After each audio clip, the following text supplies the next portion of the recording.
Something is moving behind the scenes at Everton, and it's no small thing. A name that has already made waves in the Premier League is about to wear blue, while another, experienced one, is being debated behind the scenes with divided opinions. And there's more. A striker with European DNA could land on loan in Merseyside. And there's also a direct duel with Aston Villa for a gem that promises to shake up the market. But calm down, fans, because there's a detail here that few people noticed, and it could completely change the course of this window for the Toffees. Leave a like, subscribe, and stay with me until the end, because there's some hot news that you won't want to miss. Not much has been said so far, but Everton is very close to announcing a name that could make a huge difference in the season: Kenny Teat. At 29 years old, the right-back who shone under Marco Silva at Fulham is about to become the second reinforcement of the Moyes era this summer.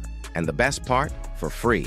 But there is one detail that few people noticed. Fulham, desperate to keep him, offered him a 3-year contract, and he refused. He simply turned his back on a consolidated project and chose the challenge of Everton. This, in itself, says a lot about the profile that Moyes wants for this squad. Players who choose the club, who buy into the project even when faced with obstacles. With the departure of Ashley Young and the uncertainty about Patterson, Teat arrives with everything to fill a position that is lacking, with personality and experience to spare. Fulham fans did not hide their anger at the loss, while Everton fans are already beginning to see this arrival as a real find in the market. Now there is another name that has been floated, and that divides opinions. Victor Lindelof, the Swedish defender who is leaving Manchester United, was considered as a reinforcement for the Toffees' defensive sector. But will he fit into this moment in the club's history?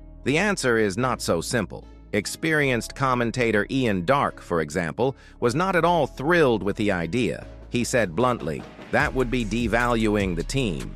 For him, Lindelof is far from ideal and would not be enough to contribute as much as expected. And what weighs even more is the possible salary, $200,000 per week.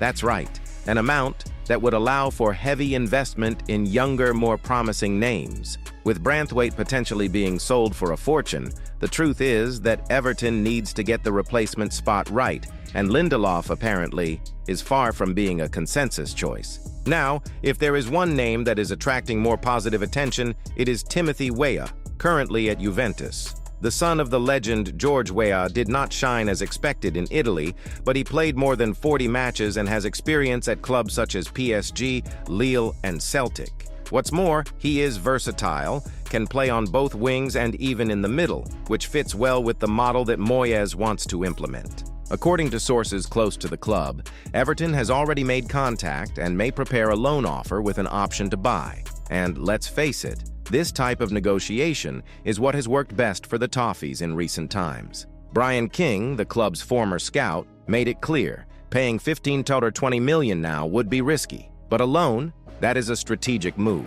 Weah would have time to adapt, show his worth, and if he delivers what he promises, then the club will decide to invest. All very much in line with what is expected of the Friedkin Group's new hiring policy. And there's more excitement in the transfer market. The name of the moment is Gianni Catamo from Sporting CP. The 24-year-old Mozambican is on the radar of several Premier League clubs, but the one that's been picking up the pace is Everton, who want to beat off competition from Aston Villa and Fulham. Catamo is a right midfielder who can also play further forward or even on the left. He's fast, committed, and was a starter for much of last season in Portuguese football. In 90 games for Sporting, he scored 13 goals and provided 10 assists, numbers that draw attention, especially for a team that has struggled to create offensive plays. And there's an extra factor. Sporting doesn't want to sell him because of a heavy release clause linked to the player's former club. This could complicate negotiations, but it also shows Catamo's value. With Lindstrom and Harrison not performing well, Catamo appears to be a golden opportunity to bring in someone with more immediate impact who fits into this new phase of Everton.